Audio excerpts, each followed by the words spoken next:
Good morning, students.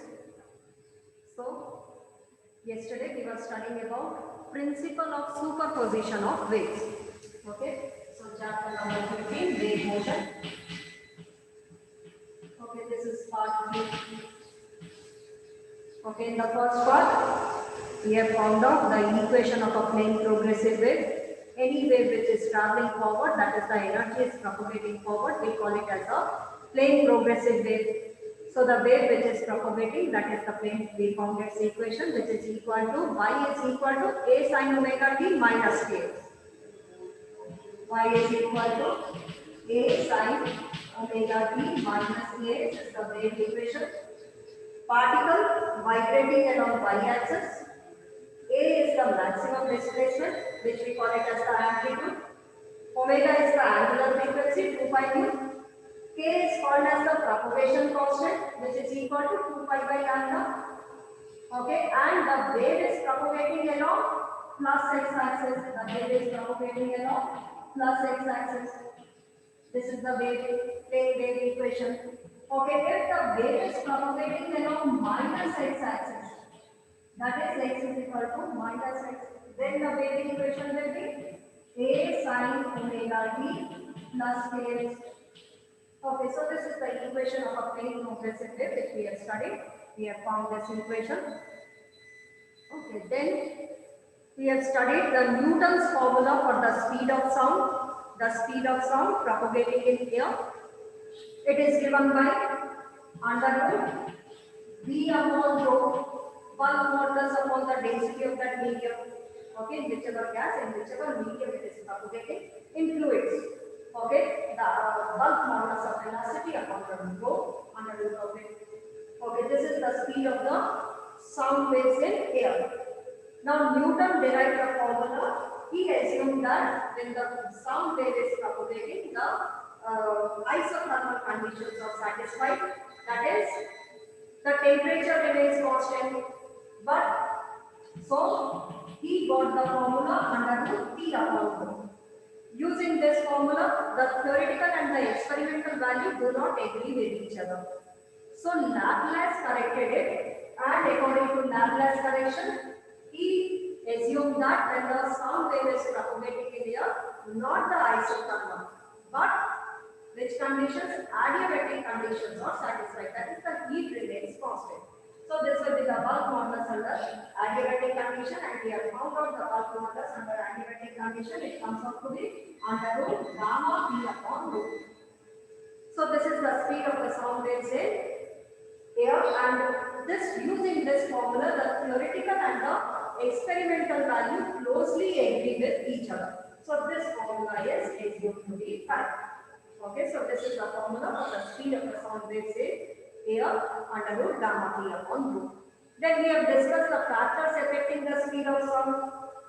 Okay, from the formula it seems that it is directly proportional to under root v, but it is independent of pressure. This comes out to be under root gamma RT upon mass of the gas upon M. So it is from this formula you see that it is independent of pressure. It's depending upon density, V is inversely proportional to under root rho. It's depending upon the temperature, V is directly proportional to root T. Then we have discussed temperature coefficient of velocity of sound. Okay, also it is depending upon the humidity, presence of moisture in the air, presence of moisture decreases the density, speed of the sound increases in the moisture. Okay, it is more in moisture as compared to dry air. Also, the wind velocity affects. If the wind is blowing along the direction of the speed of the sound, then the speed of the sound increases. Wind blowing opposite to the direction of the speed of the sound, the speed of the sound decreases. Okay, so these are the factors. Then we were discussing the reflection of the waves.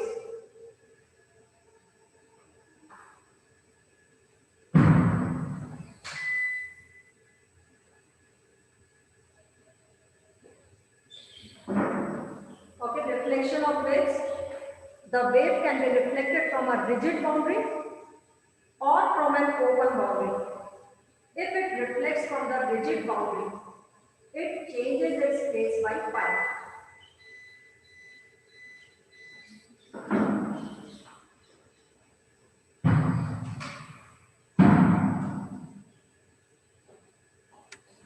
Okay, rigid boundary, it changes its phase by pi.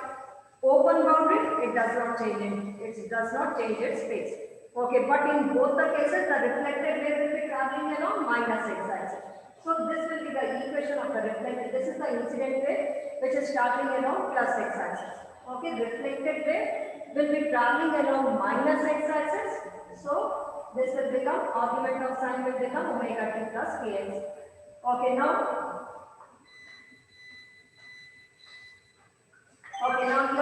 if it is reflected from the rigid boundary, changes its phase by pi.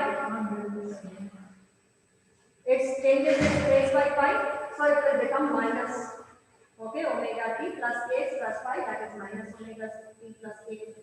Okay, if it is reflected from an open boundary, it doesn't change its phase, so it will be equal to a sine omega t plus kx. So yesterday we have discussed all this reflected waves. Then principle of superposition of waves, which states that a number of waves traveling in a medium, if they superpose, then the resultant wave which is formed y is equal to the sum of the displacements of individual waves. Y is equal to y1 plus y2 plus y3.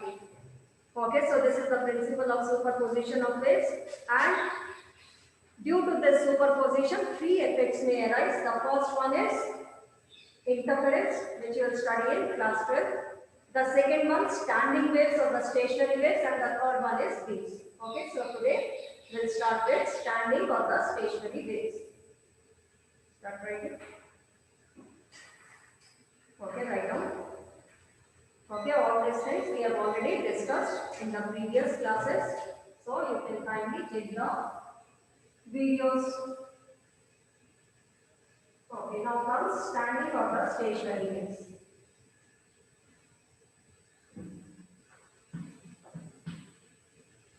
Okay, it is called as a standing wave or a stationary wave. Why?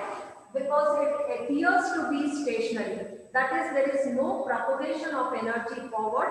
The energy is confined in a particular segment. Okay, so that is why it is called as a standing wave. And how is it formed? Two waves of the same frequency traveling with the same speed but in the opposite direction. If they superpose, then they give rise to standing waves. So there are three things: two waves which are having same frequency, okay, and traveling with the same speed in opposite direction. In opposite direction, if they superpose, then they give rise to standing waves. So two waves which are traveling with the same frequency, with the same speed, but in the opposite direction. When these superpose, they give rise to standing waves. Okay, now how they are traveling in the opposite direction? One wave is the incident wave continuously propagating forward. Okay, the other wave will be the reflected wave. This incident and the reflected wave, they superpose each other. The incident wave, it superposes with the reflected wave. It is not that two different waves are coming. The same incident wave which is going will be reflected, then the incident and the reflected waves will superpose with each other and they give rise to standing waves. So such waves we call it as the standing waves. Okay. First you will write few characteristics of the standing waves. Okay, or the stationary waves. It's also called as the stationary wave, standing wave or stationary. Why we call it as stationary? Because there is no propagation of the energy forward. Energy is confined in a particular segment. So write the characteristics of standing wave.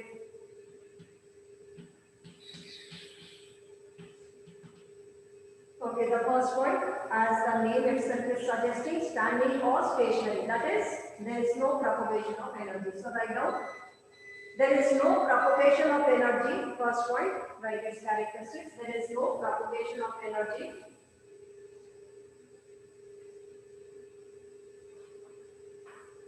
Okay, it is formed, same point, write down, it is formed in a particular segment.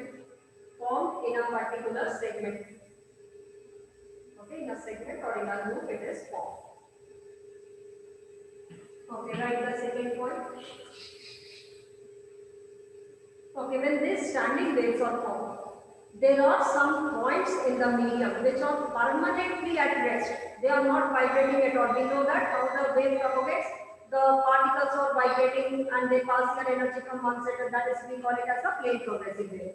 But here, when the standing waves are formed, when these two waves superpose each other. So there are some points in the medium which will be permanently at rest, and such points are called as the nodes.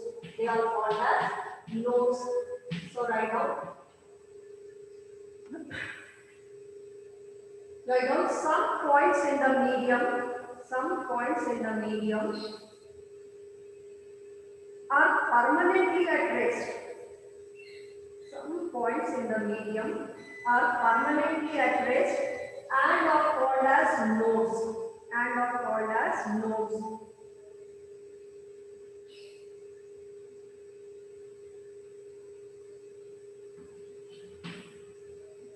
Write the third point. Okay, there are some other points in that medium which have maximum displacement, that is, which have maximum amplitude. Such points are called as the antinodes. These are called as the antinodes. So write down some other points in the medium. Some other points in the medium have maximum amplitude. Have maximum amplitude and are called as antinodes. And are called as antinodes.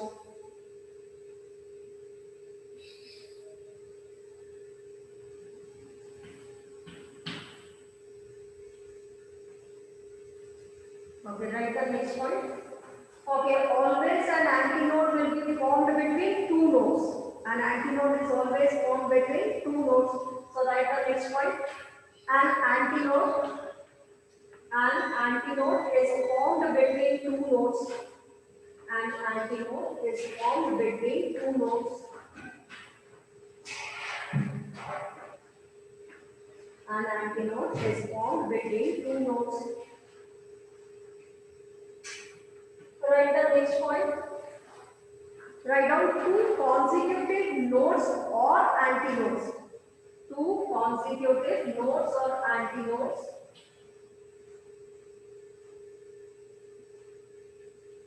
Two consecutive nodes or antinodes are separated by lambda by 2. Two consecutive nodes or antinodes are separated by lambda by 2. Okay, so what will be the distance between a node and the next antinode? Antinodes are formed between the nodes, and two nodes or antinodes are separated by lambda by 2. So what will be the distance between a node and the next antinode? Lambda by 4. Yes, correct. So write down the distance between a node and an antinode. The distance between a node and an antinode. Between a node and the next antinode is lambda by 4. Is lambda by 4.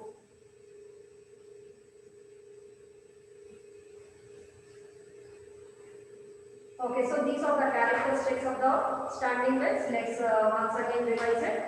Yesterday we have studied that due to superposition of waves, three effects may arise: interference, standing waves, which are also called as the stationary waves, and the third one is waves. Okay, interference you will study in class 12. No need to study in this class. The second one is standing waves or the stationary waves. Okay, standing wave or the stationary waves are formed when two waves of the same frequency having the same speed traveling in the opposite direction if they superpose. Then they give rise to standing or the stationary waves. Pay attention. Okay, so two waves of the same frequency traveling with the same speed but in the opposite direction. Now, for example, an incident wave which is propagating, it is deflected either from the rigid boundary or from the open boundary. So, this incident wave will be superposed by the reflected wave, and then it gives rise to standing wave. Okay. So incident wave and the reflected wave superposes. This reflected wave either it can be reflected by a rigid boundary or by a open boundary. So they give rise to standing waves.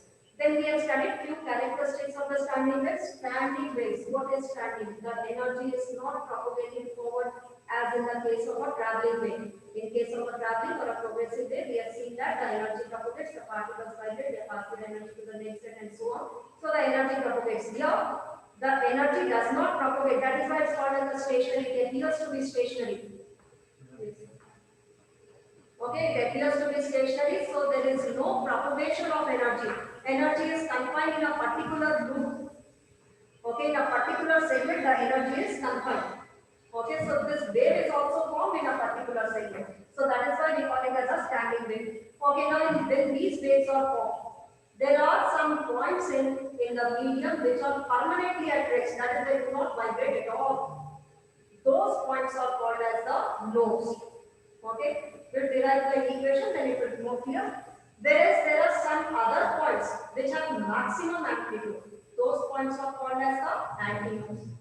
Two consecutive nodes or antinodes are separated by lambda by 2. And an antinode is formed between two nodes. So the distance between a node and the next antinode is lambda by 4. Okay. So now here we'll discuss the analytical treatment. Analytical means the mathematical treatment. That is, we'll derive the equation of a standing wave. Okay, so we'll continue in the next class. Okay, and the next class will be taken today itself. Okay, and also those who have not submitted their projects in any of the subject, please come and submit it. Okay, very, very important because there are marks for it. So those who have not submitted, please bring it. Thank you.